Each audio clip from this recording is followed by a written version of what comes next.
Does Boy Scouts help us create more emotionally mature young adults? My son's a Boy Scout. He's also a second-degree black belt in Taekwondo. He also had to go to a special needs high school. He has mild autism.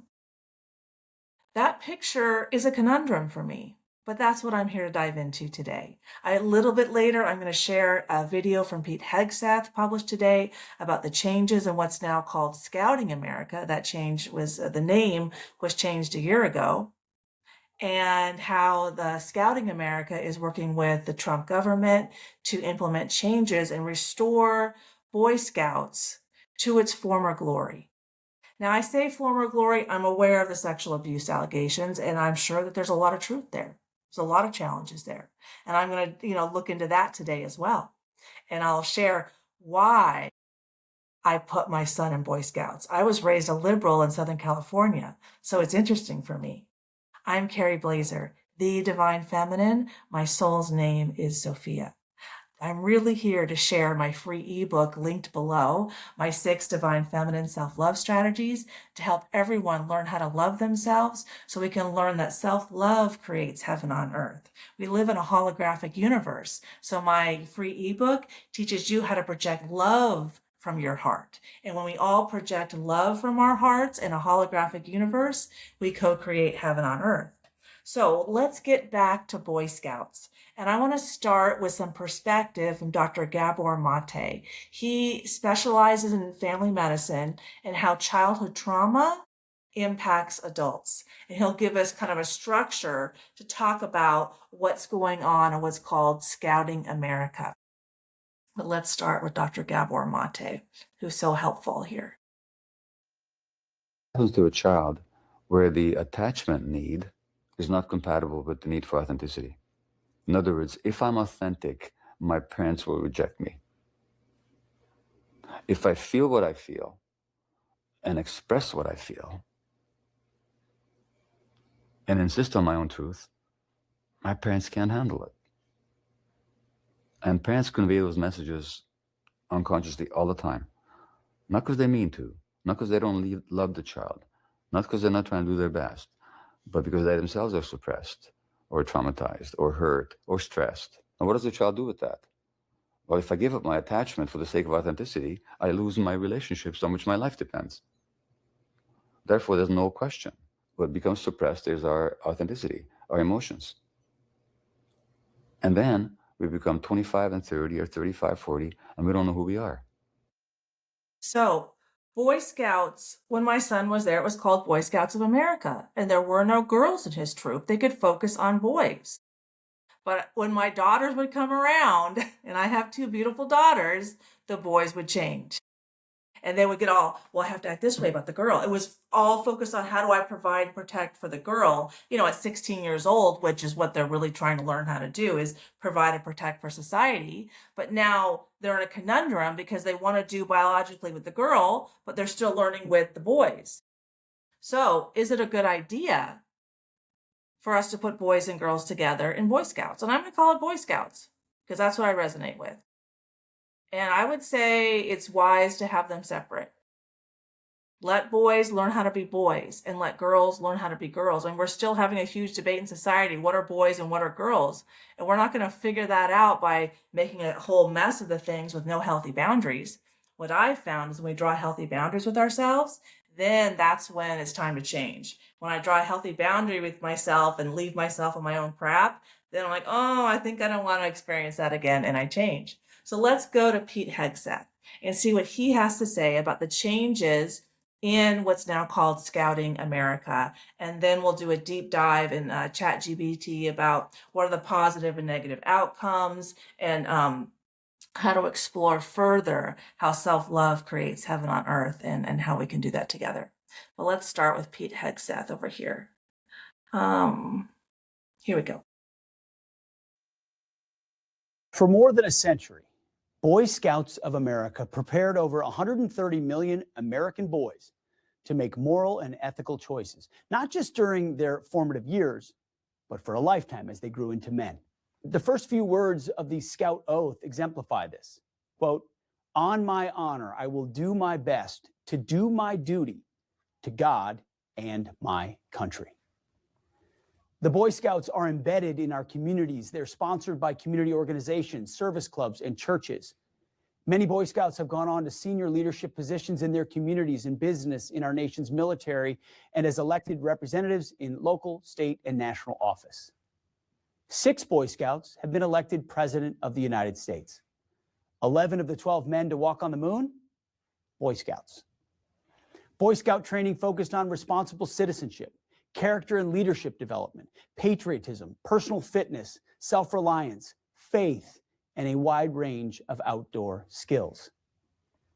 It was a great program, and this department had a close relationship with the Scouts almost since its inception, as many troops meet on military bases. And see, here's the challenge for the military is the sexual abuse allegations and the bankruptcy that was declared in 2020. And I understand the sexual allegations, and I'll get into right now. Why did I put my son in Boy Scouts when I'm a screaming liberal from Southern California, and I only voted for Republican for the first time 2 years ago for Trump in 2024? I was at high school. My guy from my childhood, JC. I'm the reincarnation of Mary Magdalene. My soul's name is Sophia. His initials is really in this lifetime, JC. He was ASB president, looked like Adonis. But I was terrified, and so I stayed away from him during the day. And anyway, one day he showed up with his brother in his Boy Scout uniform. And I looked at him, and that's how I knew how important it is. He's also Mormon. And while I healed over the past 10 years, I put him in a lineup with Andrew Tate. Is Andrew Tate a pedophile? I have no idea. Is JC a pedophile? I have no idea. He's the head of global security at GoDaddy, former FBI, but we attract what we are. And what does the FBI do? We live in a holographic universe. So why would it be attracted to that job? Okay. And he got that job 1 month before I reached out to Andrew Tate's best friend, Justin Waller, which was 2 months before Andrew's takedown started. Now, I didn't know it at the time, but when Andrew's takedown started, and then I'm helping him, and then he was thrown in solitary confinement, I'm still helping him, like, it seems like I'm working in lockstep with someone. So sexual allegations there, yeah. Why does that happen? There's a ton of sexual abuse in American families that goes untalked about, especially among the rich families, especially among the elite. And that's that's the kind of men that I attract into my life. So there's a repeated pattern of it. For the first guy, Tim, in my book, tons of sexual abuse. Then Justin Waller, Andrew Tate, who both talk about their childhood abuse was profound. Then 2 fire academy instructors, both decorated. So Andrew Tate was warm up for the fire department. I needed 2 of them to show me how profound the issue is. And then that led me back to the FBI and executives. So the sexual abuse problem, yes, it shows up in Boy Scouts. Yes, it shows up in the Catholic Church. Yes, it shows up in schools. It shows up a lot of places because it's so pervasive. And I encourage everyone to look into it. After 2012, however, the Boy Scouts lost their way, and a once great organization became gravely wounded. Diversity, equity, and inclusion, DEI, crept in. The name was changed to Scouting America. Girls were accepted. The focus on God as the ruler of the universe was watered down to include openness to humanism and earth-centered. Okay, God as the ruler of the universe sets us up for an external locus of control, and that's mental illness, proven by tons of psychology. An external locus of control means I'm subservient to God. There's the victim mindset. There's the codependency. There's lack of accountability. But when I have an internal locus of control, my soul plans my life based on my wounds for self-improvement opportunities. The only person I can complain to about my life is myself. And yes, my soul is made in the image of God. All of the wisdom and knowledge in the universe is also in my soul. That's how I'm made in the image of God. But while I agree with Pete on a lot of things, this external locus of control that Christianity has is something that sets us up for the victim mindset. It sets us up for God gave us dominion over the animals and nature.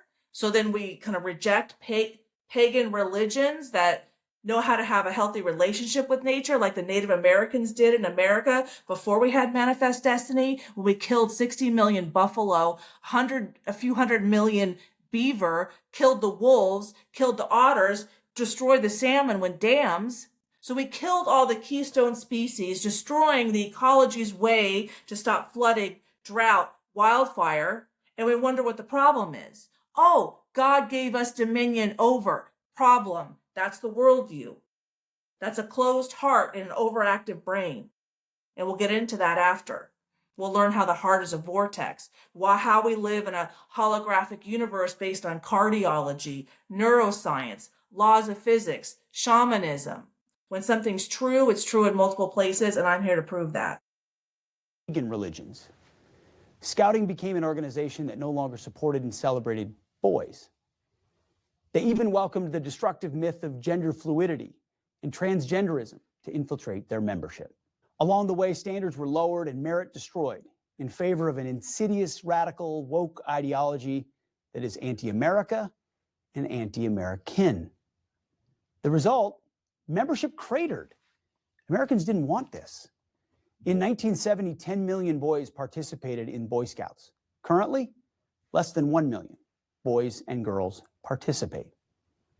Further, many of these community organizations that once supported Scout troops, they withdrew their support.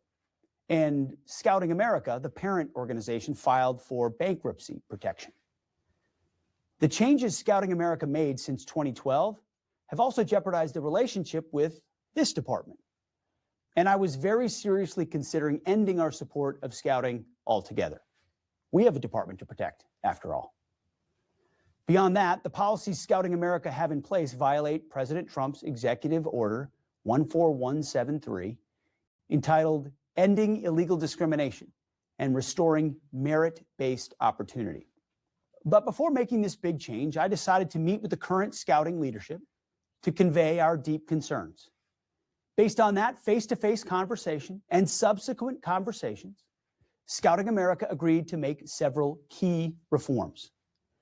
And let me briefly highlight a few of them. First, Scouting America has agreed to comply immediately with the provisions of Executive Order 14173. This includes reviewing and replacing politicized, divisive, and discriminatory language throughout the organization, programs, and all publications. No more DEI, zero. Second, the, quote, Citizen in Society merit badge that encouraged Scouts to explore diversity, equity, inclusion, and identity. They always mask it under a name that sounds great, but it's doing something else. And then asks those Scouts to engage in activism on those topics. Right. We're giving teenagers the job of fixing society when they don't even know how to love themselves. The second teaching in my free ebook below is love hierarchy, self-love, partner love, child love, family love, community love.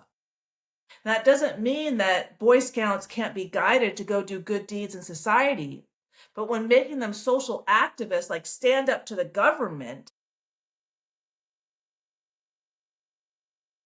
is that a teenager's job? To teach them that that they are responsible for changing the government. They're not even allowed to vote yet. Sounds like we're putting too much on teenagers' plates for me, and Pete agrees that let's redirect them back to self. How can they cultivate a healthier being inside of themselves and then project that into society? Not, I'm right, society's wrong, let me go change. And that way of teaching kids is not teaching them that changing the world is an inside job, that we live in a holographic universe. It's another one of my teachings in my free ebook. It's not teaching them their heart is a vortex, that the best way to change people is to change yourself and emit a different frequency. And then that frequency automatically, through a process called morphic resonance, laws of physics, naturally influences people. And the highest vibrating energy is the most transformative. Enlightenment is an emotion. That's the most transformative. So why aren't we teaching people how to do that internal work? Appropriate for feminine, appropriate for masculine, so that we can all expand our emotional range and experience enlightenment. I mean, that's the question that I have. And that's why I'm here. That's what I'm teaching. Because when we teach everyone that change is an inside job, we send everybody home to do their own emotional work. And then they're capable, then when they show up in society, we can have civil discourse, which is so hard today. We live in a cancel culture, but cancel culture does not align with the laws of physics. And I'm going to quote Einstein: the field is the sole governing agency of the particle. The field, meaning the energy field, our souls, is the sole governing agent of the particle, the body. So it's not particles don't control particles, the field controls the particle. So if you want to change the person, you got to change the field. How do you change the field? How do you change the soul? My free ebook will show you how. That badge has been discontinued. Third, Scouting America will modify its policy to make clear that membership will be based solely on biological sex at birth and not gender identity. That means that the application, any application, will have only two sex designations, male and female, and the application must match the applicant's birth certificate. Scouting will also make clear that biological boys and girls will not be allowed to occupy or share intimate spaces together, toilets, showers, tents, anywhere like that. Fourth, Scouting America will honor those who serve by waiving the registration fees for children of active Here's the duty. thing: if we don't model healthy boundaries between men and women, how can we expect children to have healthy boundaries between men and women? So we teach children, I don't know what gender you are. How do they know how to behave appropriately in society? How can they model that? We have mirror neurons because we learn by mirroring. Guard and reserve families. Should have happened a long time ago. Fifth, in partnership with the War Department, Scouting America will introduce a new military service merit badge. These and other changes that Scouting America's leadership committed to, in that room right over there, will hopefully result in a rededication to the foundational ideals that have defined Scouting for generations: duty to God and country, leadership, character, and service. However, as President Reagan famously said, trust but verify. This agreement is new, and the department's support for Scouting America is contingent on them making substantial progress toward reaching these and many other positive changes in the next 6 months. At that time, we'll vigorously review progress and decide whether or not to continue our support. The onus is squarely on Scouting America to deliver. If we're unsatisfied with Scouting America's progress toward and commitment to the agreed upon reforms, we will find them in violation of the President's executive order and cease our support. We hope that doesn't happen, but it could. Ideally, I believe the Boy Scouts should go back to being the Boy Scouts, as originally founded, a group that develops boys into men, maybe someday. There are also additional youth and boys organizations, groups like Trail Life USA and Awana clubs, that are already compliant with President Trump's executive order that the department may eventually support as well. But we're watching, and we're watching closely. We look forward to providing you with updates after our 6-month review, and wish the best to Scouting America. Thank you, Pete. That sounds like a great plan. So Boy Scouts have a chance and other organizations have a chance. So I thought we could do a deep dive into the history of what happened in Boy Scouts and then have some further understanding about why programs like Boy Scouts for boys, with men and boys alone without women, create healthy masculine men in general. No system's perfect, right? In general. And that's what we really need in society. We need this, men do this and women do that. And let's learn what these lanes are before we start saying, oh yeah, women can go to the masculine lane and men can go in the feminine lane. Okay, we've been there. So let's get back to what is a healthy masculine lane and what is a healthy feminine lane. I did a deep dive in ChatGPT. So let me bring that up for us. All right. So it says, Boy Scouts of America officially changed its name to Scouting America on February 8th, 2025. The change reflects deeper structural and cultural shifts that have been happening over the past decade. Here's what happened. Full inclusion of girls across all programs, 2018. My son got it in 2016. Girls allowed into Cub Scouts. And here's my son's Arrow of Light from Cub Scouts. 2019, girls allowed into Boy Scouts BSA, main flagship program.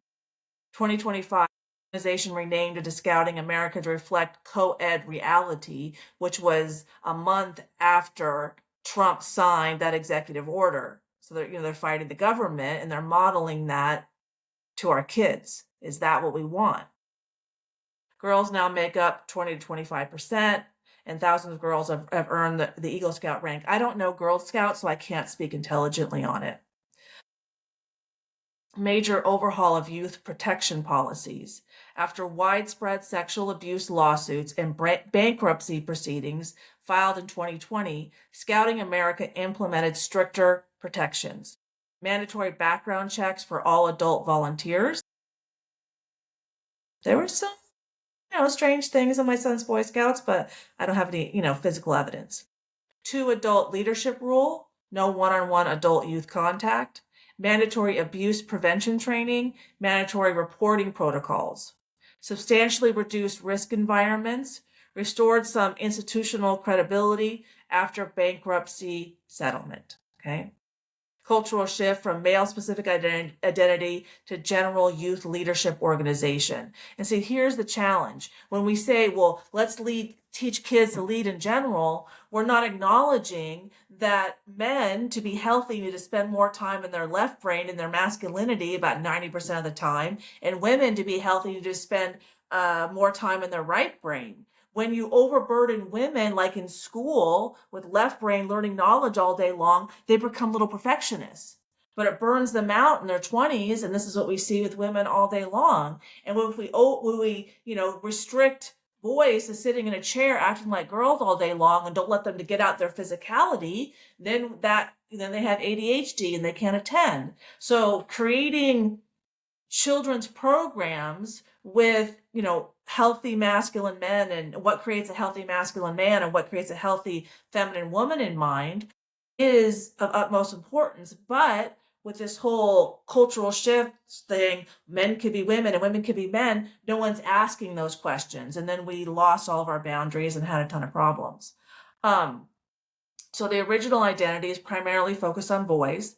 And as Pete said, they had 10 million boys in 1970.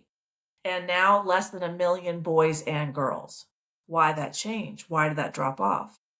Emphasize traditional male rite of passage model. And we're going to get into that and the benefits of that in a minute, okay? It doesn't mean that it's always perfect, but that has worked really well in a lot of cultures to create healthy masculine men who have tons of self-control. And when we move when men are overactive in their root chakra, that's when the sexual abuse comes out. And that's if the masculinity never matured up into their heart, that's what fuels a sex addiction. Pedophilia, pornography, BDSM, and those are the kind of men that I attract into my life. I'll just be honest. Just honest, Yeah, BDSM, a lot of BDSM. I never engaged in it. I haven't been on a date in 7 years, but that came through really strong. Like the first guy in my book, he was really close with the most popular yoga instructor who joked around about her side business as a dominatrix routinely. And one time I was flirting with him at the beginning of her class in the front, and she started stomping dominatrix style around his mat, and he laid down like he was just trained for it. The field is the sole governing agency of the particle. When she brought the dominatrix energy in, he just dropped like they were in a session. And I looked over at him like, what? Yeah, BDSM. It's not healthy. So the outcome, broader appeal to modern families, current identity, leadership development for all youth, but some loss of members who preferred their original boys only structure, which I prefer. Rebranding aimed at stabilizing and growing membership. Peak membership, 4.8 million youth in the 1970s. Pete did something else, recent membership, low point, but it's been growing, okay? What did not change? They do camping, wilderness skills, leadership training, merit badges, Eagle Scout. Okay. So scouts, long-term, on the outcome of scouts, but I don't know when this study was. I know that my son getting his Eagle Scout, he probably learned more there, he ever did in school. but higher leadership competence, higher ethical decision making. My son's very ethical. Higher community service participation, higher academic achievement, higher career attainment bring out that healthy masculinity, and they appear to persist in adulthood. Psychological and developmental outcomes, resilience, emotional regulation, independence, leadership confidence, problem-solving ability. Structure linked to structured challenge, mentorship, skill mastery, real-world responsibility. If we're training little girls to be boys, who's going to be home having the children for the next generation? Healthy mothers. We have a mental health crisis among kids, and we're teaching little girls to be little boys. And we wonder that's pretty short-term thinking, I think. So negative impacts, loss of traditional male bonding environment. We're going to get to why that's important in a minute. Cultural shift away from original founder vision. Greater inclusivity, but just because it's inclusive, does it mean are the outcomes going to get better? Broader access to leadership development, larger potential membership base. But you have the membership, but are we producing healthy young girls? It really reflects inclusion of girls, cultural modernization, institutional reform, and it's a rebrand after a bankruptcy. Okay, now let's get into anthropology. Does show that structured rites of passage, mentorship, socially recognized transitions into adulthood, whether for men or women, are strongly associated with healthier social functioning, clearer identity, and lower rates of antisocial behavior, like allowing young boys to connect to their authenticity, allowing young girls to connect to their authenticity. But when the adults can't mirror what that is, we come up with a mentally ill population. More traditional societies had rites of passage for boys, but their purpose was social integration, not domination. How do we integrate this young boy into himself so he projects in a holographic universe a well-integrated, a whole young man in young adulthood? And this is what we're trying to do with Boy Scouts. So 2 anthropologists documented that initiation rites serve 3 core psychological and social functions. Separation, the boy leaves childhood identity. Transition, he undergoes training, tests, and symbolic ordeals. Reintegration, he returns with adult status and responsibility, his Eagle Scout. These rites typically emphasized responsibility, emotional control, protection of the community, cooperation with elders, service to elders. So if we're teaching young women to do that and they're on the outskirts protecting community, who's on the inside creating the next generation for them to have a community to protect? We can't be everywhere. And I was taught as a young girl to be everywhere. Get a degree, have kids. Well, how could I do that all as one person? Like, overburden myself. I was attached to my parents' dreams, not authentic to my own. Unhealthy. Amongst Plains indigenous cultures, such as the Lakota people, buffalo hunting was a survivor skill, a spiritual responsibility, a communal act, not individual conquest. They were teaching these young men how to be in relationship with the buffalo, right? Not God gave us dominion over the animals, so kill them all so we can kill the Native Americans. It's how are we in relationship with, that's the healthy. But the individual conquest, God gave us dominion over animals and land, and so we can do whatever we want. Short-term reactive thinking. Societies with structured male initiation often show lower rates of antisocial male behavior. Anthropological patterns show that societies with clear adult roles. Oh, does Western society have clear adult roles? No. Elder mentorship, meaningful responsibility tend to have lower rates of male violence within the group. So women are complaining that men are violent, that men are the problem, but yet they want to go try to be men. So they're promoting the exact thing that's causing the problem they're creating about, and then lack of accountability. Oh, external locus of control, mental illness. less social alienation, stronger family cohesion. I mean, there's a plethora of studies that show that the bedrock of a stable society is a healthy nuclear family, and that's why I focus on that. So I can't say it today. So anyway, he studied masculinity across cultures and found that most societies define manhood as involving provision, protection, emotional restraint, contribution to community, not domination of women, which is, we learn that from Christianity. Women aren't allowed to talk in church, shut down femininity so they have control. Yeah, I'm the reincarnation of Mary Magdalene. I have to go there. However, initiation rites do not reliably predict lower abuse of women. Okay, this is critical and often misunderstood point. So, anthropological evidence shows wide variation. Some initiation-heavy society have low abuse rates. Some initiation-heavy societies have high abuse rates. Some societies with minimal initiation rites have low abuse rates. The determining factors are not initiation rites themselves, but broader cultural values such as gender equality norms. And now equality doesn't mean same. So I'm going to use the Maori in New Zealand as an example. They're matrilineal, just like the Cherokee in southeastern United States, matrilineal, meaning the mother and the children and the land go together. The man has to show up aligned and healthy to get into that house. He goes out, he provides, he protects, provisioning. And in those cultures, the men do the providing with all the hunting, so they get all that, masculinity out, and they have emotional range. They come home, they can be, play with their kids in a healthy way. Don't need to dominate. I have other videos on that. So, gender equality doesn't mean same. Equal doesn't mean same. It means equally important.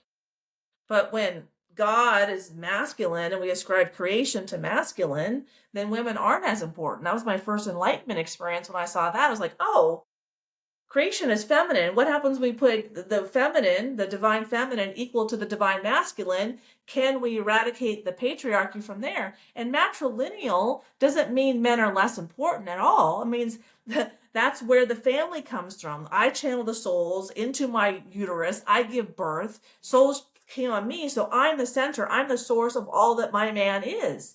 I produce the children. We are the source of all that he is. So when he comes home, yes, come home with self-control, respect, and admiration for everything I do, equally important to you. That's the man. And I'm going to quote a Cherokee proverb because it's a dedication of my book. A woman's highest calling is to connect a man to his soul so he can connect with source. A man's highest calling is to protect a woman so she can walk the earth unharmed. Women do the inside work, men do the outside work. Leadership is outside work. So the strongest predictor of reduced violence against women is gender equality, not masculinity training. But we're, going towards gender equality here, but we're still having a lot of sexual promiscuity and rape and complaints. And there is where women in Western society have not fully embodied their femininity, holding their healthy feminine lane, saying, you're going to act like that. You're not getting into this household. Well, where are most women attracted to? Men like Andrew Tate, the players at the top, the men with the money, the narcissistic men who keep everything to themselves, and they just have sex with you. That's what I'm pulling us out of, because that does not create a healthy society as we're seeing today. So modern psychology finds that mentorship and responsibility, like accountability, not masculinity ordeal, predict healthy male development, adult male mentorship. And so when we put boys with other boys, there's the adult male mentorship. Women need adult female mentorship. Okay? Teach them how to be a healthy woman, how to process their emotional wounds. I had a rape wound, so I attracted men into my life, like Andrew Tate, to show me myself, so it doesn't happen again. If healthy feminine women are around, healthy feminine women are constantly working on transitioning their wounds into wisdom, elevating their vibes so they're vibrating higher, more love, compassion, and enlightenment. That's how it works. So they support emotional regulation, reduced aggression, higher self-confidence. So programs like scouting, sports, apprenticeship, wildlife education can all benefit in this way. So lack of structured transition into adulthood, that's what my children lacked. I didn't know how to provide that for my son. I mean, the Eagle Scout, but my son, it took him a few more years until he was like 22 that he finally was able to get a job and do really well. I mean, he had a very hard time launching, very hard time. Anthropologists note that modern industrial societies often lack clear rites of passage, can lead to prolonged adolescence, identity confusion, lack of clear adult role expectations. I mean, if we're teaching kids that, oh, you might be trans, I don't know what gender you are, that's identity confusion. That's lack of clear adult role expectations. If I tell you I don't know what you are, how can I model what I expect of you to be a healthy, mature adult? Okay. Abuse of women is lowest societies with gender equality, stable families. We don't have stable families. Strong community accountability, high trust society.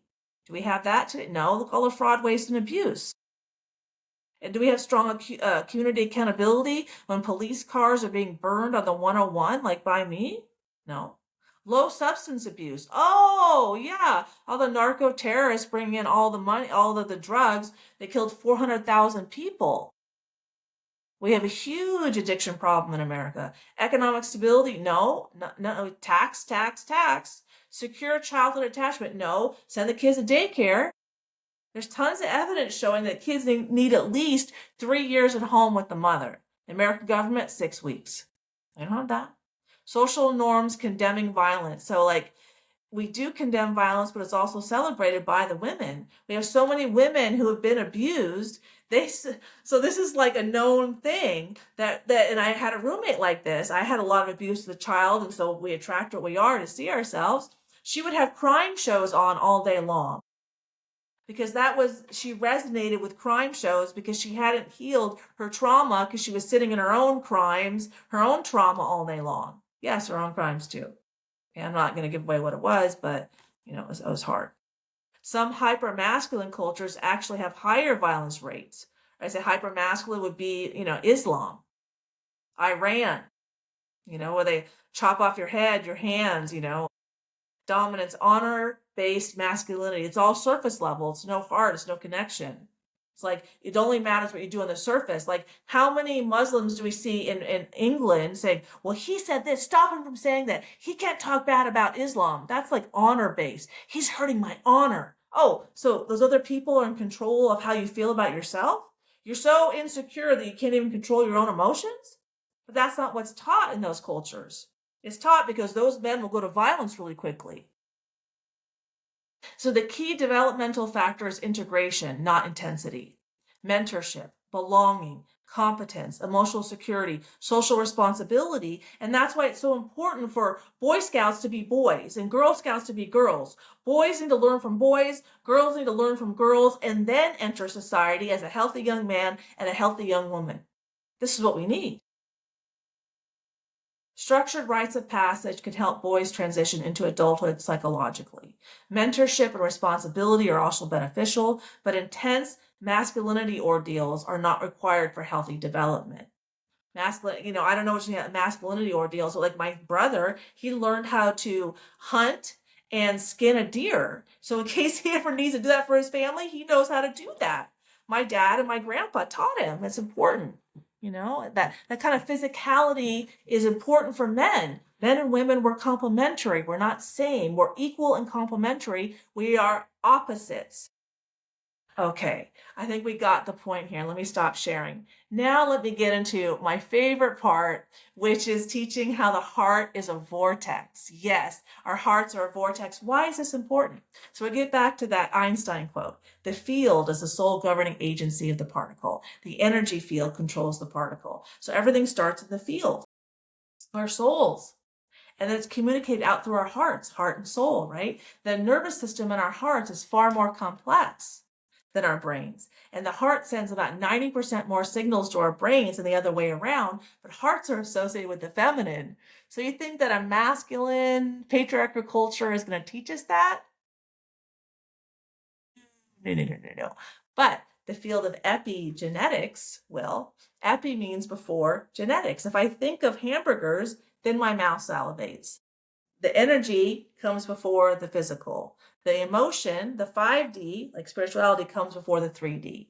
This is how laws of physics operates. You have to surrender to your emotions, to your fear, guilt, and shame, go down into the valley in order, in that momentum, kinetic energy, propulsion you built will catapult you to your next mountaintop. That's why the feminine goes first. But when we act from our wounds, we act like Christians do. Well, the man is the spiritual leader of the family. Well, hang on a second. Our souls communicate out through our hearts via emotions. So the soul, which is the divine, and emotions, that's together. And as women, we have a far more robust nervous system than men because we're designed for the emotional work. So why are we giving men the emotional and spiritual work and the physical work? So we're overvaluing the man, overburdening him, and there's the patriarchy. But then there's where the sex addictions come out, and there's where the abuse and the lack of self-control comes out. That's so prevalent in Western society. So anyway, so how it works is, so we send it to the brain, and then the brain releases chemicals. As fear is coming out of my heart, that fear signal goes to the brain reduces cortisol. And if it's constant fear signals, then our bodies are overburdened with cortisol. That raises our the sugar levels in our blood, getting us ready for fight or flight, which is supposed to be, instantaneous and then stop. But with childhood trauma unresolved, it just continues. Then we have addiction problems. We have overeating. We have alcohol, which is sugar. See what I'm saying? Okay, so let's listen to how the heart is a vortex. This is a great explanation.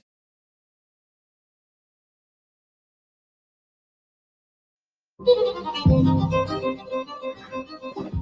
me just read this because I think it's actually probably one of the best descriptions of the heart that I've ever run across. They taught you the heart was just a glorified meat pump, that it squeezes and pushes blood like some crude mechanical device, a hydraulic engine made of flesh.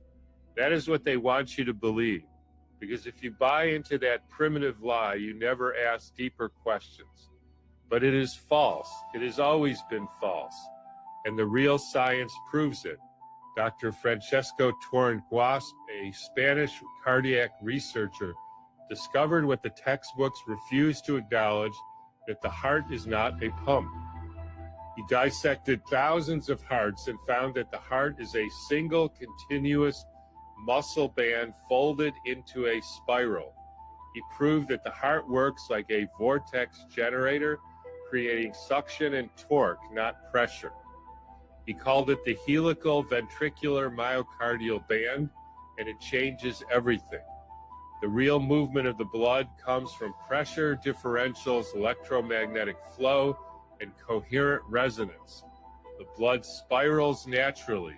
It need not be forced through miles of arteries and capillaries. The so-called pump is not strong enough to push thick fluid through 60,000 miles of tubing. That is basic physics. That lie was dead on arrival. Here is the truth. Blood moves before the heart forms in the embryo. That is, by the way, a documented fact. It flows via frequency, resonance, and electric charge. The body is a field, not a factory. Your heart creates a toroidal electromagnetic field that radiates 6 meters from the body. This field syncs with the earth, the sun, and every living being around you. It is a resonator, a tuner, a conductor. It aligns the rhythm of your cells. It feels, it remembers, it emits, and it responds to emotion, thought, light, sound, and breath. When you feel love, grief, fear, or peace, your heart transmits it. It is the central frequency modulator of your biology, not a pump. And the institutions know this. The Heart Math Institute has measured these fields for decades. They know the heart has more neuronal cells than parts of the brain. They know it is a second brain. They know coherence in the heart transforms the entire nervous system. So why are they still teaching children a 400-year-old guess from William Harvey that has never been updated? Well, the answer I have to that question is God gave us dominion over land and animals, external locus of control. I mean, when the Christian church was created in the 4th century at the Council of Nicaea, it was at the same time the creation of a nation state, and they were looking to create organized religion to organize people into nation states.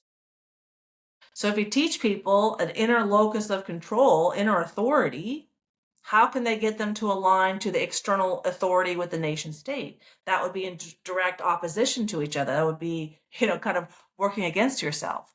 But what they didn't understand is long term, they are creating a very mentally ill society. When they say, oh, love thy enemy, well, Spanish Inquisition, manifest destiny, burning people at the stake, that's millions of people and millions of animals. How is that love thy enemy? Well, if you want to understand the secrets of the universe, think in terms of energy, frequency, and vibration, says Nikola Tesla. And the field is the sole governing agency of the particle. And we're going to learn right now how the heart actually is formed. So we can see why those two men were right. Let me share. Before the heart beats for the first time, something far greater begins to move. Long before your heart ever beat, thousands of cardiac cells made a silent decision. There was no pulse, no rhythm, no sound. In the earliest stages of development, individual heart cells begin firing electrical signals on their own. Then something remarkable happens. They synchronize. Separate impulses align into one coordinated electrical wave. That wave triggers the first contraction, the first heartbeat, the beginning of a rhythm that can last a lifetime. So you see that I need to stop sharing. The cells form apart from each other, and the blood's already flowing in a spiral. And then through the energy, through the resonance, they come together as like a tribe, like an identity. Oh, we're the heart. That's how it works.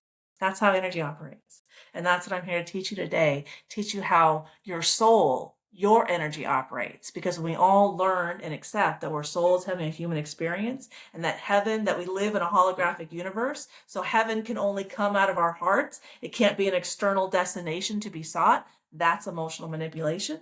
That's control. Then we all can all co-create heaven on earth, because self-love creates heaven on earth. It's a frequency in our hearts. We project externally. Life is a projection. That's why we all create our own reality, because our souls plan our lives based on our wounds for self-improvement opportunities. So in my reality, I used to attract a lot of narcissists until I saw myself, and I don't do that anymore. This is why. All right. Thanks for listening. Take care. Bye.